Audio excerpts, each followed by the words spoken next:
ഈ പ്രായം ചെന്ന നേതാക്കൾ ഞങ്ങളുടെ ഏറ്റവും വലിയ അസറ്റാണ്.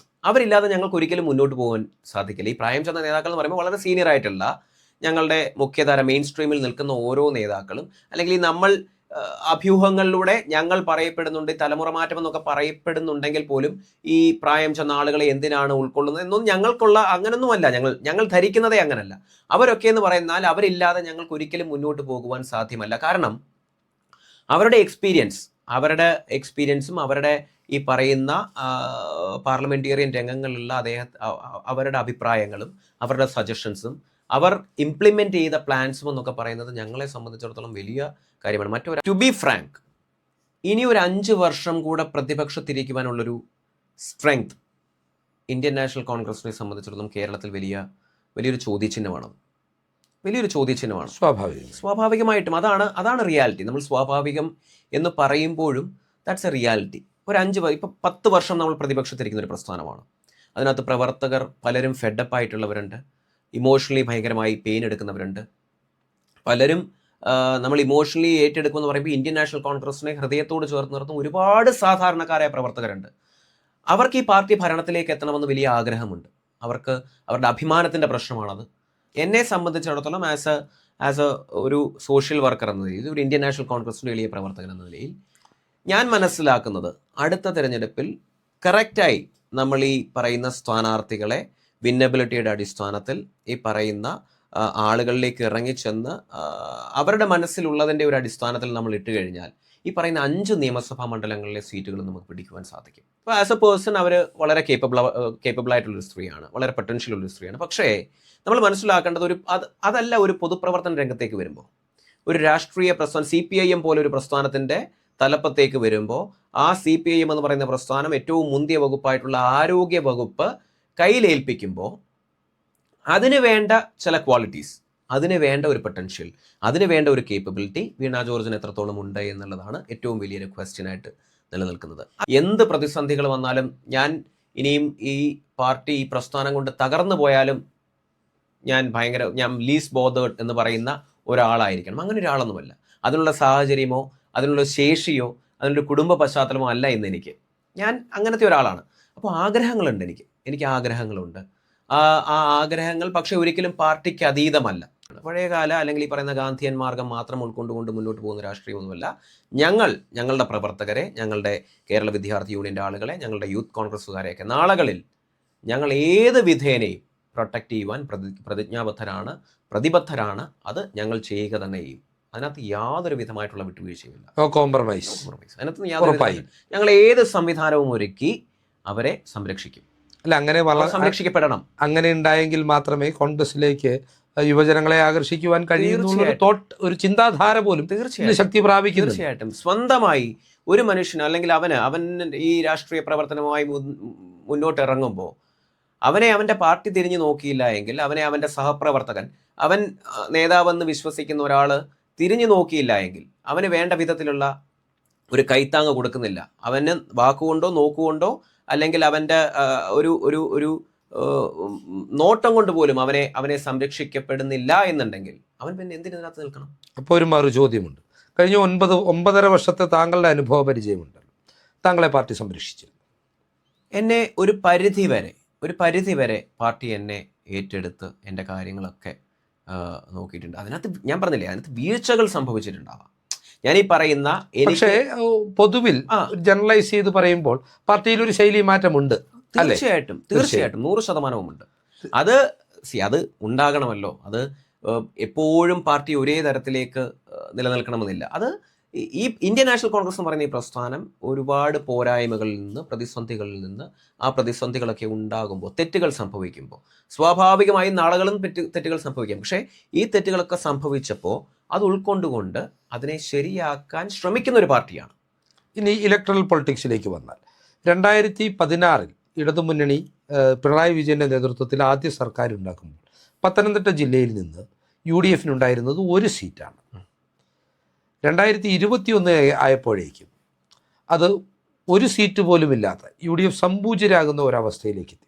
യഥാർത്ഥത്തിൽ 2019 ഉപതെരഞ്ഞെടുപ്പിന് ശേഷം അങ്ങനെയാണ് സാഹചര്യം. അടൂർ പ്രകാശ് ആറ്റിങ്ങലിലേക്ക് മാറിയതോടുകൂടി കോന്നി നിങ്ങൾക്ക് നഷ്ടപ്പെടുന്നൊരു സാഹചര്യമുണ്ടായി. 2026 പത്തനംതിട്ട ജില്ലയിലെ 5 സീറ്റുകളിൽ എത്ര സീറ്റുകൾ വിജയിക്കുമെന്ന് വിജയ് ഇന്ദുചൂടൻ ആത്മാർത്ഥമായി വിശ്വസിക്കുന്നു. സാങ്കേതികമായി 5-ൽ 5 എന്നൊക്കെ ഒരുപാട് അവകാശവാദങ്ങൾ ഉയരുന്നുണ്ട്. ആത്മാർത്ഥമായി താങ്കൾ എത്ര സീറ്റുകൾ വിജയിക്കുമെന്ന് വിലയിരുത്തും? ഇപ്പോഴത്തെ ഒരു അവസ്ഥയിൽ 5 നിയമസഭാ മണ്ഡലങ്ങളിൽ പത്തനംതിട്ടയിൽ ഈ 5 നിയമസഭാ മണ്ഡലങ്ങളും പിടിക്കുവാൻ സാധിക്കുന്ന ഒരു ട്രെൻഡ്, അതുപോലെ തന്നെ ആളുകളുടെ ഒരു ആത്മവിശ്വാസം നിലനിൽക്കുന്നുണ്ട്. ഞാനിപ്പോൾ വളരെ ജെനുവിനായി തന്നെ പറയുകയാണെങ്കിൽ പോലും എന്നെ സംബന്ധിച്ചിടത്തോളം ആസ് എ ഒരു സോഷ്യൽ വർക്കർ എന്ന നിലയിൽ, ഒരു ഇന്ത്യൻ നാഷണൽ കോൺഗ്രസിൻ്റെ എളിയ പ്രവർത്തകൻ എന്ന നിലയിൽ ഞാൻ മനസ്സിലാക്കുന്നത്, അടുത്ത തിരഞ്ഞെടുപ്പിൽ കറക്റ്റായി നമ്മൾ ഈ പറയുന്ന സ്ഥാനാർത്ഥികളെ വിന്നബിലിറ്റിയുടെ അടിസ്ഥാനത്തിൽ ഈ പറയുന്ന ആളുകളിലേക്ക് ഇറങ്ങിച്ചെന്ന് അവരുടെ മനസ്സിലുള്ളതിൻ്റെ ഒരു അടിസ്ഥാനത്തിൽ നമ്മൾ ഇട്ട് കഴിഞ്ഞാൽ ഈ പറയുന്ന 5 നിയമസഭാ മണ്ഡലങ്ങളിലെ സീറ്റുകൾ നമുക്ക് പിടിക്കുവാൻ സാധിക്കും. കാരണം അതിനകത്ത് 1-2 കാര്യങ്ങളുണ്ട്. ഒന്ന്, ഇന്ത്യൻ നാഷണൽ കോൺഗ്രസ് ഒരു വികാരം, ഇപ്പോൾ നിലനിൽക്കുന്ന ഒരു വികാരം. ഈ പാർട്ടിയാണ് ഈ കഴിഞ്ഞ 9.5 വർഷത്തെ പ്രതിപക്ഷ ഒരു സ്ഥാനത്തിരിക്കുമ്പോൾ ഈ പാർട്ടി ആയിരുന്നു ഒരുപക്ഷെ ശരിയെന്ന് ഒരു പൊതുബോധ്യമുണ്ട് ആളുകൾക്ക്. ഒന്നത്. 2, ഒരു വലിയ ആൻറ്റൈ ഇൻക്യുംബൻസി നിലനിൽക്കുന്നുണ്ട്. പിണറായി വിജയൻ മാറണം എന്നുള്ളൊരു, അല്ലെങ്കിൽ ഈ CPIM എന്ന് പറയുന്ന ഈ പ്രസ്ഥാനത്തിൽ നിന്നൊരു വിടുതൽ വേണം കേരള സംസ്ഥാനത്തിന് എന്ന് ചിന്തിക്കുന്ന ആളുകളുണ്ട്. അപ്പോൾ അതുകൊണ്ട് തന്നെ സ്വാഭാവികമായിട്ടും ദാറ്റ്സ് എ ട്രെൻഡ്. ആ ഒരു ട്രെൻഡ് നിലനിൽക്കുമ്പോൾ കറക്റ്റായിട്ട് നമ്മൾ പ്ലേസ് ചെയ്താൽ, ഇംപ്ലിമെൻ്റ് ചെയ്താൽ 5-ൽ 5 സീറ്റും നമുക്ക് പിടിക്കുവാനുള്ളൊരു സാഹചര്യവും സാധ്യതയും നിലനിൽക്കുന്നുണ്ട്. ഒരു ക്ലോസ് ഇട്ടാണ് താങ്കൾ പറയുന്നത്, കറക്റ്റായിട്ട് പ്ലേസ് ചെയ്താൽ. സമാനമായ സാഹചര്യം ഉണ്ടായിരുന്നു 2010. 2025 തദ്ദേശ തെരഞ്ഞെടുപ്പ് വിജയത്തോട് താരതമ്യം ചെയ്യുവാൻ സാധിക്കുന്ന ഒരു വലിയ വിജയമായിരുന്നു 2010 ലഭിച്ചത്. പക്ഷേ അതിനുശേഷം നടന്ന നിയമസഭാ തെരഞ്ഞെടുപ്പിൽ 2011 കേവലം 2 സീറ്റിൻ്റെ ഭൂരിപക്ഷത്തിലാണ് UDF അധികാരത്തിലെത്തുന്നത്. അപ്പോൾ താങ്കൾ ഈ പറയുന്നത് പോലെ വിന്നബിലിറ്റി ഒരു മാനദണ്ഡമാക്കി, ഒരു എല്ലാ ഇക്വേഷൻസിനെയും ബാലൻസ് ചെയ്തുകൊണ്ട് ഒരു സ്ഥാനാർത്ഥി നിർണയം കോൺഗ്രസ് പോലൊരു പാർട്ടിയിൽ നടക്കുമെന്ന് താങ്കൾക്ക് തോന്നുന്നുണ്ടോ? അത്തരത്തിലുള്ളൊരു മാറ്റത്തിലേക്ക് കോൺഗ്രസ് എത്തുന്നുണ്ടോ? അതിനകത്ത് എൻ്റെ നേതാക്കളൊക്കെ ചിന്തിക്കുന്നത് പോലെ തന്നെ ഞാനൊരു ഒരു സ്റ്റേറ്റ്മെൻറ്റ് പറയാം. ടു ബി ഫ്രാങ്ക്, ഇനി ഒരു 5 വർഷം കൂടെ പ്രതിപക്ഷത്തിരിക്കുവാനുള്ളൊരു സ്ട്രെങ്ത് ഇന്ത്യൻ നാഷണൽ കോൺഗ്രസിനെ സംബന്ധിച്ചിടത്തോളം കേരളത്തിൽ വലിയൊരു ചോദ്യചിഹ്നമാണ്. സ്വാഭാവികമായിട്ടും അതാണ് റിയാലിറ്റി. നമ്മൾ സ്വാഭാവികം എന്ന് പറയുമ്പോഴും ദാറ്റ്സ് എ റിയാലിറ്റി. ഒരു 10 വർഷം നമ്മൾ പ്രതിപക്ഷത്തിരിക്കുന്ന ഒരു പ്രസ്ഥാനമാണ്. അതിനകത്ത് പ്രവർത്തകർ പലരും ഫെഡപ്പ് ആയിട്ടുള്ളവരുണ്ട്, ഇമോഷണലി ഭയങ്കരമായി പെയിൻ എടുക്കുന്നവരുണ്ട്. പലരും നമ്മൾ ഇമോഷണലി ഏറ്റെടുക്കുമെന്ന് പറയുമ്പോൾ ഇന്ത്യൻ നാഷണൽ കോൺഗ്രസിനെ ഹൃദയത്തോട് ചേർത്ത് നിർത്തുന്ന ഒരുപാട് സാധാരണക്കാരായ പ്രവർത്തകരുണ്ട്. അവർക്ക് ഈ പാർട്ടി ഭരണത്തിലേക്ക് എത്തണമെന്ന് വലിയ ആഗ്രഹമുണ്ട്. അവർക്ക് അവരുടെ അഭിമാനത്തിൻ്റെ പ്രശ്നമാണത്, അവരുടെ ആത്മാഭിമാനത്തിൻ്റെ പ്രശ്നമാണ്, അവരുടെ കുടുംബത്തിൻ്റെ പ്രശ്നമാണ്, അവരുടെ പേഴ്സണലി അവരുടെ കാര്യങ്ങളുടെ നിലനിൽപ്പിൻ്റെ പ്രശ്നമാണ്. അങ്ങനെയൊക്കെയുള്ള ഒരുപാട് കാര്യങ്ങളുണ്ട്. അപ്പോൾ അങ്ങനെ നിൽക്കുമ്പോൾ ഈ പാർട്ടി ഇനിയും ഒരു 5 വർഷം പ്രതിപക്ഷത്തിരിക്കുവാനുള്ള യാതൊരു വിധമായിട്ടുള്ള സാധ്യത അല്ലെങ്കിൽ ഒരു സ്ട്രെങ്ത്തും ഈ പാർട്ടിക്ക് ഇന്ന് ഉണ്ട് എന്ന് ഞാൻ വിശ്വസിക്കുന്നില്ല. ഇതെൻ്റെ പേഴ്സണൽ ഒപ്പീനിയൻ കേട്ടോ, ഞാൻ വിശ്വസിക്കുന്നില്ല. അതുകൊണ്ട് ഈ പാർട്ടി ഇനിയും ഭരണത്തിലെത്തിയേ മതിയാകൂ നമുക്ക്. അത് ഞാൻ പറഞ്ഞല്ലോ, സാധാരണക്കാരൻ്റെ, ഈ പാർട്ടി പ്രവർത്തകൻ്റെ മാത്രമല്ല, സാധാരണക്കാരൻ്റെ നിലനിൽപ്പിൻ്റെ ആവശ്യമാണ്. അതുകൊണ്ട് ഞാൻ മനസ്സിലാക്കുന്നത് പാർട്ടി പ്രവർത്തകർക്കുപരി സാധാരണക്കാരായ ജനങ്ങളും ഇപ്പോൾ ഇന്ത്യൻ നാഷണൽ കോൺഗ്രസ് എന്ന് പറയുന്ന ഈ പ്രസ്ഥാനത്തിനോടൊപ്പമുണ്ട്. സ്ഥാനാർത്ഥിത്വവുമായി ബന്ധപ്പെട്ട് കഴിഞ്ഞ ദിവസങ്ങളിലൊക്കെ മാധ്യമങ്ങളിൽ യൂത്ത് കോൺഗ്രസിൻ്റെ ലിസ്റ്റ് എന്ന് പറഞ്ഞൊരു ലിസ്റ്റ് പ്രചരിക്കുന്നുണ്ട്. യൂത്ത് കോൺഗ്രസ് അങ്ങനെ ഒരു ലിസ്റ്റ് കൊടുത്തിട്ടുള്ളതായിട്ട് അറിവുണ്ടോ? ഇല്ല, കൊടുത്തിട്ടില്ല എന്നാണ് ഞാൻ മനസ്സിലാക്കുന്നത്. ഞാൻ എൻ്റെ സംസ്ഥാന കമ്മിറ്റിയുമായി, സംസ്ഥാന പ്രസിഡന്റുമായി ഒക്കെ ബന്ധപ്പെടുമ്പോൾ അങ്ങനെ ഒരു ലിസ്റ്റ് കൊടുത്തിട്ടില്ല എന്നാണ് ഞാൻ മനസ്സിലാക്കുന്നത്. പക്ഷേ ആ ലിസ്റ്റിൽ ഉൾപ്പെട്ടിട്ടുള്ള ഏക ജില്ലാ പ്രസിഡന്റ് താങ്കളാണ്. മറ്റുള്ളവരെല്ലാം സംസ്ഥാന ഭാരവാഹികളാണെങ്കിൽ ആ ലിസ്റ്റിൽ ഉൾപ്പെട്ടിട്ടുള്ള ഏക ജില്ലാ പ്രസിഡന്റ് താങ്കളാണ്. അങ്ങനെ ഒരു വാർത്ത ശ്രദ്ധിച്ചിരുന്നു, ഞാൻ കണ്ടിരുന്നു. തീർച്ചയായും മത്സരിക്കാൻ ആഗ്രഹിക്കുന്നുണ്ടോ? സ്വാഭാവികമായിട്ടും മത്സരിക്കാൻ ആഗ്രഹിക്കുന്നുണ്ട്. അവിടെയാണ് നമ്മൾ പറഞ്ഞ ആദ്യ ചോദ്യത്തിലേക്ക് നമ്മൾ പോകുന്നത്. ഈ അഭിമുഖത്തിന്റെ ആദ്യം താങ്കൾ പറഞ്ഞൊരു കാര്യമുണ്ട്, ആഗ്രഹങ്ങളില്ലാത്ത രാഷ്ട്രീയക്കാരനായിരിക്കുവാൻ താങ്കൾ തയ്യാറല്ല. അതിനകത്ത് വളരെ നമുക്ക് ഇപ്പോഴത്തെ ഒരു പൊളിറ്റിക്സിൽ, ഇപ്പോഴത്തെ ഒരു പൊതുപ്രവർത്തന രംഗത്ത് ആഗ്രഹങ്ങൾ എല്ലാവർക്കും ഉണ്ടാവണം എന്ന് ചിന്തിക്കുന്ന ഒരാളാണ് ഞാൻ. ആഗ്രഹങ്ങളില്ലാതെ നമ്മൾ എങ്ങനെ മുന്നോട്ട് പോകും? നമ്മൾ അല്ലെങ്കിൽ നമുക്ക് നിൽക്കാം, കാലാകാലങ്ങളായി നമുക്കൊരു പ്രശ്നങ്ങളുമില്ല, എന്ത് പ്രതിസന്ധികൾ വന്നാലും ഞാൻ ഇനിയും ഈ പാർട്ടി ഈ പ്രസ്ഥാനം കൊണ്ട് തകർന്നു പോയാലും ഞാൻ ലീസ് ബോധേഡ് എന്ന് പറയുന്ന ഒരാളായിരിക്കണം. അങ്ങനെ ഒരാളൊന്നുമല്ല. അതിനുള്ള സാഹചര്യമോ അതിനുള്ള ശേഷിയോ അതിനുള്ള കുടുംബ പശ്ചാത്തലമോ അല്ല ഇന്ന് എനിക്ക്. ഞാൻ അങ്ങനത്തെ ഒരാളാണ്. അപ്പോൾ ആഗ്രഹങ്ങളുണ്ട്, എനിക്ക് ആഗ്രഹങ്ങളുണ്ട്. ആ ആഗ്രഹങ്ങൾ പക്ഷെ ഒരിക്കലും പാർട്ടിക്ക് അതീതമല്ല. പാർട്ടിയുടെ ആഗ്രഹം തുറന്നു പറഞ്ഞിട്ടുണ്ടോ? എന്നോട് അങ്ങനെ ഒരു പാർട്ടിക്ക് അറിയാം, പാർട്ടി അത് മനസ്സിലാക്കിയിട്ടുണ്ടെന്നാണ് ഞാൻ വിശ്വസിക്കുന്നത്. കാരണം ഇപ്പോൾ വളരെ വ്യാപകമായി താങ്കളുടെ പേര് ആറന്മുള നിയോജക മണ്ഡലവുമായി എല്ലാം ബന്ധപ്പെട്ട് ഉയർന്നു വരുന്നുണ്ട്. ശരി, അങ്ങനെ ഒരു ഫൈറ്റിന് ഇറങ്ങിയാൽ എക്സ് ഓർ വൈ, താങ്കളോ മറ്റേതെങ്കിലും ഒരു കോൺഗ്രസ് നേതാവോ ആവട്ടെ, അങ്ങനെ ഒരു ഫൈറ്റിന് ഇറങ്ങിയാൽ ആറന്മുള തിരികെ പിടിക്കാൻ കഴിയുമെന്ന് വിശ്വസിക്കുന്നുണ്ട്. നമുക്കറിയാമല്ലോ, ഇപ്പം വീണ ജോർജ് എന്ന് പറയുന്നത് എന്തു പറഞ്ഞാലും ചീഫ് മിനിസ്റ്ററുടെ ഫേവറേറ്റ് ആയിട്ടുള്ളൊരു മന്ത്രിയാണ്. 5 വർഷക്കാലമായി അവർ മന്ത്രിയായിരുന്നു. അതിനു മുമ്പ് 2016 അവർ വിജയിച്ച് കയറിയിട്ടുണ്ട്. അപ്പോൾ അവിടെയുള്ള സാഹചര്യങ്ങളെല്ലാം അവർക്ക് അനുകൂലമാകും എന്ന് വിലയിരുത്തുമ്പോൾ വിജയ് ഇന്ദുയുടൻ മത്സരിച്ചാൽ അല്ലെങ്കിൽ മറ്റൊരു കോൺഗ്രസ് നേതാവ് മത്സരിച്ചാൽ ആറന്മുള തിരികെ ഒരു ആപ്റ്റ് കാൻഡിഡേച്ചർ ഉണ്ടെങ്കിൽ ആറന്മുള തിരികെ പിടിക്കാൻ പറ്റും. ഞാൻ സ്പെസിഫിക് ആയിട്ട് ജനറലി താങ്കൾ പറഞ്ഞു 5 മണ്ഡലങ്ങളും ആറന്മുള തിരിച്ചു പിടിക്കാനുള്ളൊരു സാഹചര്യമൊക്കെ ഉണ്ടോ? പിന്നെ തീർച്ചയായിട്ടും. അതിനു മുൻപായി തന്നെ എൻ്റെ പേര് ഒരു വലിയ സോഷ്യൽ മീഡിയകളിൽ അതുപോലെ തന്നെ ന്യൂസുകളിലൊക്കെ സ്ഥാനം പിടിച്ചിട്ടുണ്ടെന്ന് അങ്ങ് പറയുന്നതോടൊപ്പം തന്നെ നല്ല അഭ്യൂഹങ്ങളാണ്. പാർട്ടിയാണ് എൻഡ് ഓഫ് ദി ഡേ തീരുമാനമെടുക്കേണ്ടത്. തീർച്ചയായും പാർട്ടിയാണ് തീരുമാനമെടുക്കേണ്ടത്. ഇപ്പോഴും പാർട്ടി ഒരു തീരുമാനത്തോടും എത്തിയിട്ടില്ല. എനിക്ക് തോന്നുന്നത് PV അൻവറിന്റെ സ്ഥാനാർത്ഥിത്വത്തെ കുറിച്ച് മാത്രമാണ് ഇപ്പോൾ ഏറെക്കുറെ ധാരണയുള്ളത്. പിന്നെ സിറ്റിംഗ് MLA-മാരിലും അതിലായിരിക്കാം പാർട്ടി. അതുപോലും ഒരു കൺഫർമേഷൻ ഇതുവരെയും പാർട്ടിയുടെ ഭാഗത്തു നിന്ന് വന്നിട്ടില്ല. അപ്പം ഞാൻ ഇത് പലപ്പോഴും എനിക്ക് പറയുന്നതിനൊരു പരിധിയുണ്ടല്ലോ. അപ്പം അങ്ങനെയുടെ ഒരു ഇൻ്റർവ്യൂ വന്നപ്പോൾ, ഇങ്ങനെ ഒരു പോഡ്കാസ്റ്റ് വന്നപ്പോഴാണ് ഞാനത് അതിനെക്കുറിച്ചൊന്ന് സൂചിപ്പിക്കുവാൻ ആഗ്രഹിക്കുന്നത്. പാർട്ടി അങ്ങനത്തെ ഒരു കൺഫർമേഷനിലും എത്തിയിട്ടില്ല. എന്നോട് പാർട്ടിയുടെ ഉന്നത തലങ്ങളിൽ നിന്ന് താനായിരിക്കും ആറന്മുളയുടെ അതൊന്നും പറഞ്ഞിട്ടേ ഇല്ല. ഞാനും അത് വിശ്വസിക്കുന്നില്ല. അത് പാർട്ടി ഒരു തീരുമാനമെടുക്കും. അത് ഏത് പാർട്ടി പ്രവർത്തകനാണ്, ഏത് നേതാവാണെന്നുള്ളത് പാർട്ടി ഒരു തീരുമാനമെടുക്കും. അത് എക്സ് ഓർ വൈ, അങ്ങ് പറയുന്നത് പോലെ എക്സ് ഓർ വൈ, ചിലപ്പോൾ മറ്റുള്ളവരായിരിക്കാം, അല്ലെങ്കിൽ വിന്നബിലിറ്റി മുൻനിർത്തി വേറൊരു കാൻഡിഡേറ്റ് ആയിരിക്കും, ഒക്കെ ആയിക്കോട്ടെ. പിന്നീട് വന്ന ചോദ്യം, വീണ ജോർജ് എന്ന് പറയുന്ന 10 വർഷം MLA ആയിരുന്ന, മന്ത്രിയായിരുന്ന ഒരു വ്യക്തിയെ പറ്റി. തീർച്ചയായിട്ടും കോൺഗ്രസ്സിന് തിരിച്ചു പിടിക്കുവാൻ പറ്റുന്ന വളരെ ആപ്റ്റായിട്ടുള്ള വിന്നബിലിറ്റി ഉള്ള ഒരു കാൻഡിഡേറ്റിനെ ഇട്ടാൽ ഇന്ത്യൻ നാഷണൽ കോൺഗ്രസിൻ്റെ ഒരു സജീവ പ്രവർത്തകൻ, ഒരു നേതാവിനെ, അല്ലെങ്കിൽ ഈ ആറന്മുള തിരിച്ചു പിടിക്കുവാൻ പറ്റുന്ന ഒരു ആളെ ഇട്ട് കഴിഞ്ഞാൽ ആറന്മുള തിരിച്ചു പിടിക്കുവാൻ പറ്റുമെന്നാണ് പരിപൂർണമായ വിശ്വാസം. As A person Veena George എന്ന് പറയുന്ന ആസ് എ പേഴ്സൺ, അവർ ഇപ്പോൾ ഈ പറയുന്നത് നമ്മളൊരു സൈബർ അറ്റാക്കിൻ്റെ ഒക്കെ ഒരു വലിയ അങ്ങനെയുള്ള ഒരു കാര്യങ്ങളും ഏറ്റെടുക്കുന്നില്ല. ഒരു അമ്മയാണ്, സ്ത്രീയാണ്, അവർ ഭാര്യയാണ്. അവർ ആസ് എ പേഴ്സൺ വളരെ കേപ്പബിൾ ആയിട്ടുള്ള, നമുക്കറിയാവുന്ന വ്യക്തിയാണ്, നിൽക്കുന്ന ഒരു സ്ത്രീയാണ്. ഫാമിലിപരമായി ഒരുപക്ഷെ എൻ്റെ അച്ഛൻ പൊളിറ്റിക്സിൽ ഉണ്ടായിരുന്നപ്പോൾ തന്നെ എനിക്ക് ഫാമിലിയുമായി ബന്ധമുള്ള അടുപ്പമുണ്ട്, മന്ത്രിയുമായി വ്യക്തിപരമായി പരിചയമുള്ള ആളുകളാണ്. അപ്പോൾ ആസ് എ പേഴ്സൺ അവർ വളരെ കേപ്പബിൾ ആയിട്ടുള്ളൊരു സ്ത്രീയാണ്, വളരെ പൊട്ടൻഷ്യൽ ഉള്ളൊരു സ്ത്രീയാണ്. പക്ഷേ നമ്മൾ മനസ്സിലാക്കേണ്ടത് അതല്ല ഒരു പൊതുപ്രവർത്തന രംഗത്തേക്ക് വരുമ്പോൾ, ഒരു രാഷ്ട്രീയ പ്രസ്ഥാനം CPIM പോലെ ഒരു പ്രസ്ഥാനത്തിൻ്റെ തലപ്പത്തേക്ക് വരുമ്പോൾ, ആ CPIM എന്ന് പറയുന്ന പ്രസ്ഥാനം ഏറ്റവും മുന്തിയ വകുപ്പായിട്ടുള്ള ആരോഗ്യ വകുപ്പ് കയ്യിലേൽപ്പിക്കുമ്പോൾ അതിന് വേണ്ട ചില ക്വാളിറ്റീസ്, അതിന് വേണ്ട ഒരു പൊട്ടൻഷ്യൽ, അതിന് വേണ്ട ഒരു കേപ്പബിലിറ്റി വീണ ജോർജിന് എത്രത്തോളം ഉണ്ട് എന്നുള്ളതാണ് ഏറ്റവും വലിയൊരു ക്വസ്റ്റ്യനായിട്ട് നിലനിൽക്കുന്നത്. അത് താങ്കളുടെ ചോദ്യമാണോ അതോ പൊതുസമൂഹത്തിന്റെ ചോദ്യമാണോ? താങ്കളുടെ വ്യക്തിപരമായ ഒരു ചോദ്യം കൂടിയാണോ? പൊതുസമൂഹത്തിന്റെ കൺസേൺ ആണ് അത്. തീർച്ചയായിട്ടും ഉണ്ട്. കാരണം ഏറ്റവും കൂടുതൽ സമരങ്ങൾ ഞങ്ങൾ ഏറ്റെടുത്തിരിക്കുന്നത് ഈ പറയുന്നത് ആരോഗ്യ വകുപ്പിനെതിരെയാണ്. അത് നിരന്തരമായിട്ടുള്ള അനാസ്ഥ. നമുക്ക് തന്നെ ഇപ്പൊ ഞാൻ ഈ വേദിയിൽ ഇരുന്നു കൊണ്ട് പറയാം എത്രയോ വിഷയങ്ങൾ. തീർച്ചയായും.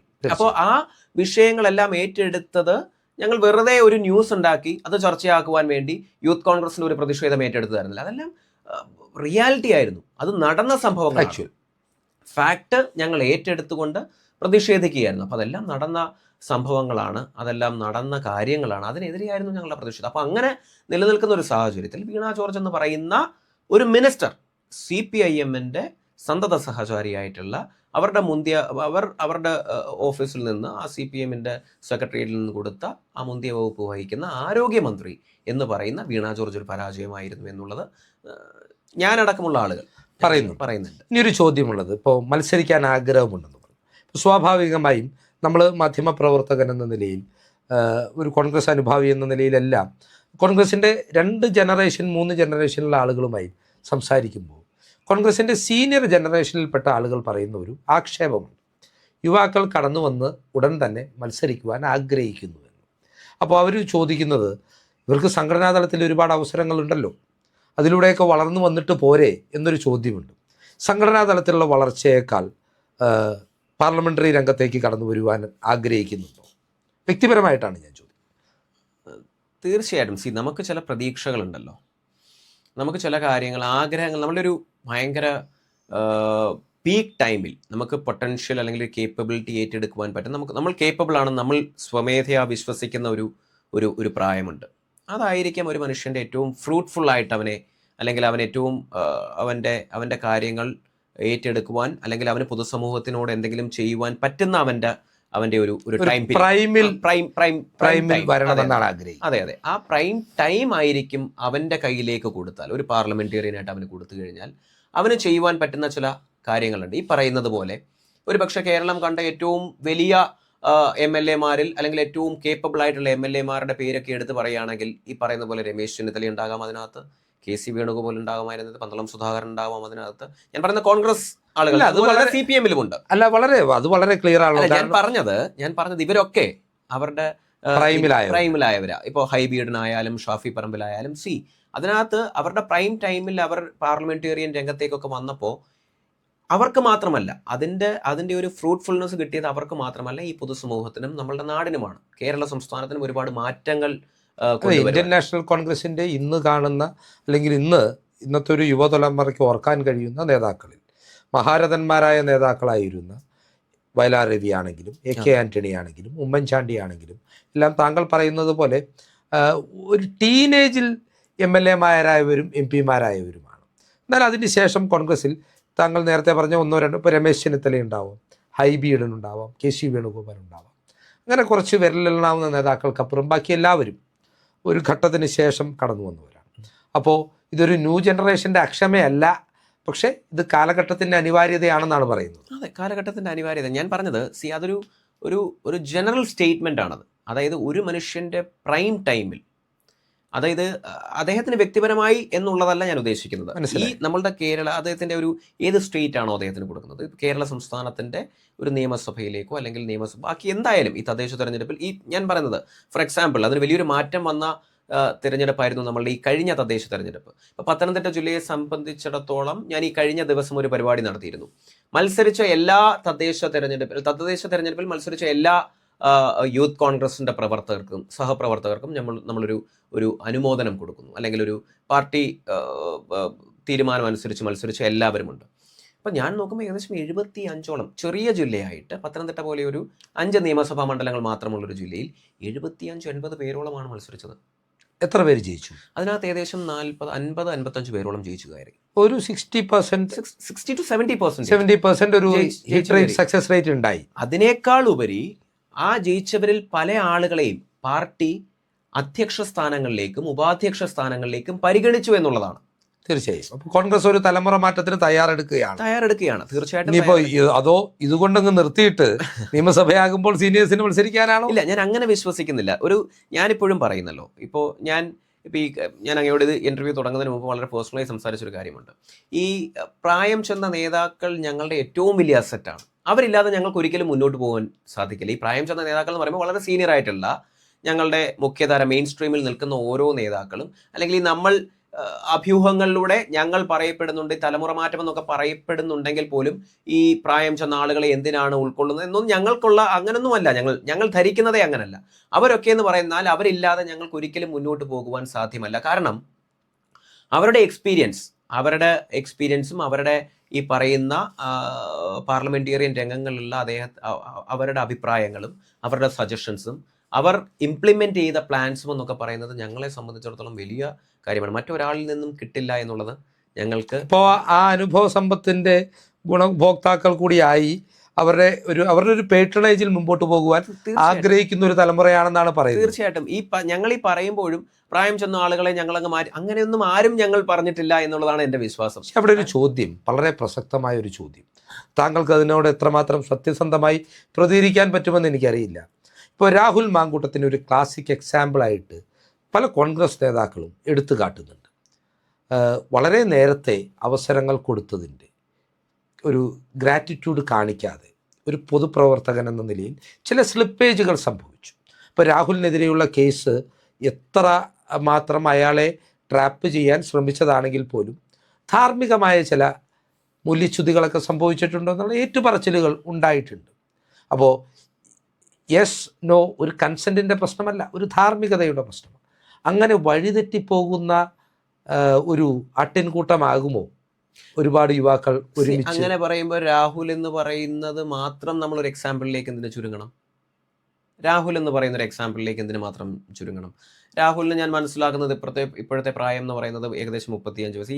ഈ പലരും ഞാൻ 1-2 സ്റ്റേറ്റ്മെന്റ്സ് കേട്ടു, മൂക്കാതെ പഴുത്തു എന്നുള്ളതൊക്കെ സ്റ്റേറ്റ്മെന്റ്സ്. രാഹുലിലേക്ക് മാത്രം എന്തിനു നമ്മൾ ചുരുങ്ങണം? അതിന് എത്രയോ നാളുകൾക്ക് മുൻപാണ് ഈ പറയുന്ന ഷാഫി പറമ്പിൽ എന്ന് പറയുന്ന നമ്മളുടെ വളരെ കേപ്പബിൾ ആയിട്ടുള്ള, ഇന്ന് ഇന്ത്യൻ രാഷ്ട്രീയത്തിലെ തന്നെ ഏറ്റവും ഞങ്ങൾ ഒരു പ്രോപ്പർ പൊളിറ്റിക്കൽ ഫിഗറായി നിൽക്കുന്ന ഒരു യുവാവായി നിൽക്കുന്ന ഷാഫി പറമ്പിൽ നിൽക്കുന്നത്, ക്രൗഡ് പുള്ളറായി നിൽക്കുന്നത്. അതിനും എത്രയോ നാളുകൾ മുൻപ് ഈ പറയുന്ന സമരങ്ങളും പ്രതിഷേധങ്ങളും പ്രതിരോധങ്ങളും ഒക്കെ തീർത്ത് ഇന്ത്യൻ രാഷ്ട്രീയത്തിന് തന്നെ ഏറ്റവും കൊടുമുടിയിൽ നിൽക്കുന്ന KC വേണുഗോപാൽ എന്ന് പറയുന്ന മനുഷ്യൻ ഇന്ന് ഇന്ത്യൻ രാഷ്ട്രീയത്തിൽ ഏറ്റവും ഉന്നതിയിൽ നിൽക്കുന്നത്. ഈ പറയുന്ന രമേശ് ചെന്നിത്തല എന്ന് പറയുന്ന ഞങ്ങളുടെ ദ സ്ട്രോങ് പൊളിറ്റിക്കൽ ലീഡർ ഞാൻ മനസ്സിലാക്കുന്ന 26-27 വയസ്സിൽ മന്ത്രിയായിരുന്ന വ്യക്തിയാണ്. അപ്പോൾ രാഹുൽ മാത്രം ഒരു എക്സാമ്പിളായി നമ്മൾ എന്തിനു ചുരുങ്ങണം? ഈ പറയുന്ന ഹൈബി ഈഡൻ എന്ന് പറഞ്ഞ് ഞാൻ മനസ്സിലാക്കുന്ന 28 വയസ്സിൽ നിയമസഭാ സാമാജികനായ വ്യക്തിയാണ്. PC വിഷ്ണുനാഥ് എന്ന് പറയുന്ന മനുഷ്യൻ വ്യക്തിയാണ്. ഇതൊന്നും ഇവരൊക്കെ നമ്മൾ ഈ മൂക്കാതെ പഴുത്ത പഴം എന്ന് പറയുമ്പോൾ, അങ്ങനെയാണെങ്കിൽ എത്രയോ വളരെ കാര്യമായിട്ടാണ് ഇത്രയും നാളും നിയമസഭാ സാമാജികനായി ഇരുന്നു കൊണ്ട് ഈ നിയമനിർമ്മാണ സഭയിൽ അവർ മാറ്റങ്ങൾ കൊണ്ടുവന്നതും ഈ ആളുകളുടെ ഇടയിൽ ഇന്നും സ്ഥാനം പിടിക്കുന്നത്. ഉമ്മൻചാണ്ടി എന്ന് പറയുന്ന മനുഷ്യൻ 50 വർഷം പൊതുജീവിതം തികച്ച ഒരു മനുഷ്യനെ പുതുപ്പള്ളിക്കാർ ഏറ്റെടുത്ത ഒരു വലിയ കാലഘട്ടം നമ്മൾ കണ്ടിട്ടില്ലേ? 50 വർഷം, 50 ലോങ് ഇയേഴ്സ് ഒരു മനുഷ്യൻ ആളുകളുടെ മനസ്സിൽ ജീവിക്കുക എന്ന് പറയുന്നത്. അദ്ദേഹം എന്ന് നിയമസഭാ സാമാജികനായ വ്യക്തിയാണ്. KC ജോസഫ് എന്ന് പറയുന്ന മനുഷ്യൻ, തിരുവഞ്ചൂർ രാധാകൃഷ്ണൻ എന്ന് പറയുന്ന മനുഷ്യൻ. ഞങ്ങൾ പറയുന്നത് രാഹുലിലേക്ക് മാത്രം ചുരുക്കപ്പെടാൻ ചില ആളുകൾ ഒരു വ്യക്തമായ ഒരു വെൽ പ്ലാൻഡ് ആയിട്ട് കൊണ്ടു നടക്കുന്ന ഒരു അഭ്യൂഹങ്ങൾ മാത്രമാണിതെന്നാണ് ഞാൻ വിശ്വസിക്കുന്നത്. രാഹുലിന് ഒരു ഒറ്റപ്പെട്ട സംഭവമാണ് എന്ന് പറയാൻ കഴിയും? അല്ല, ഒറ്റപ്പെട്ട സംഭവം എന്ന് പറയുമ്പോഴും നമ്മൾ മനസ്സിലാക്കേണ്ട ഒരു കാര്യം, ഇപ്പോൾ ചില ഏറ്റുപറച്ചിലുകൾ ഉണ്ടായി എന്നുള്ളത് ഞാനും കണ്ടിരുന്നു. അപ്പോൾ ചില കാര്യങ്ങളിൽ സമഗ്രമായിട്ടുള്ള അന്വേഷണം ഉണ്ടാകണമെന്നാണ് ഈ അവസരത്തിൽ ഞാൻ വിശ്വസിക്കുന്നത്. അന്വേഷണത്തിൻ്റെ കാര്യങ്ങളൊക്കെ അവിടെ നിൽക്കട്ടെ, അവിടെയും ഒരു ചോദ്യം വളരെ സ്പെസിഫിക്. ധാർമ്മികമായ ഒരു അളവുകോൽ ഒരു കോൺഗ്രസ്സുകാരൻ ഉണ്ടാവേണ്ടതല്ലേ? തീർച്ചയായിട്ടും. അത് കോൺഗ്രസ്സുകാരനെന്നല്ല, പൊതുപ്രവർത്തനത്തിൽ നിൽക്കുന്ന, ഈ പറയുന്ന രാഷ്ട്രീയത്തിൽ നിൽക്കുന്ന ഏതൊരു വ്യക്തിക്കും ഉണ്ടാവണം എന്നുള്ള അഭിപ്രായം തീർച്ചയായിട്ടും ഉണ്ടാവണം. ഈ 100% തുറന്ന പുസ്തകമെന്ന് ഞാൻ പറയുന്നില്ല. ചില അതിർവരമ്പുകൾ ഉണ്ടാവും. Yes, you need to have limitations, you need to have boundaries. അതുണ്ടാവണം. നമുക്ക് നമ്മളുടേതായിട്ടുള്ള ചില നമ്മൾ തന്നെ ഉണ്ടാക്കിയെടുത്ത ചില അതിർവരമ്പുകൾ ഉണ്ടാകണം. അത് സാധാരണക്കാരായ ഈവൻ ഒരു പൊളിറ്റിക്കൽ ഫിഗർ ആകണമെന്നില്ല അതൊന്നും ഉണ്ടാകാൻ. പക്ഷെ നമ്മളൊരു മനുഷ്യനാണെങ്കിൽ നമ്മൾ ഇടപെടേണ്ട സാഹചര്യങ്ങളും നമ്മൾ മുന്നോട്ട് പോകേണ്ട ചില അവസരങ്ങളിലൊക്കെ നമുക്ക് എവിടെയാണ് where we need to stop, where we need to start എന്നുള്ളൊരു വലിയ ഉത്ബോധം, ഒരു സെൻസിബിലിറ്റി നമുക്കുണ്ടാവണം. തീർച്ചയായും വളരെ സെൻസിബിളായി താങ്കൾ സംസാരിച്ചു. ഞങ്ങളുമായി ഇത്രയും സമയം ചെലവഴിച്ചതിന് നന്ദി. Thank you. എല്ലാവിധ ആശംസകളും നേരുന്നു. താങ്കളുടെ എല്ലാവിധ ആഗ്രഹങ്ങളും സഫലമാവട്ടെ എന്ന് പ്രാർത്ഥിക്കുന്നു, ആശംസ. Thank you so much. Thank you.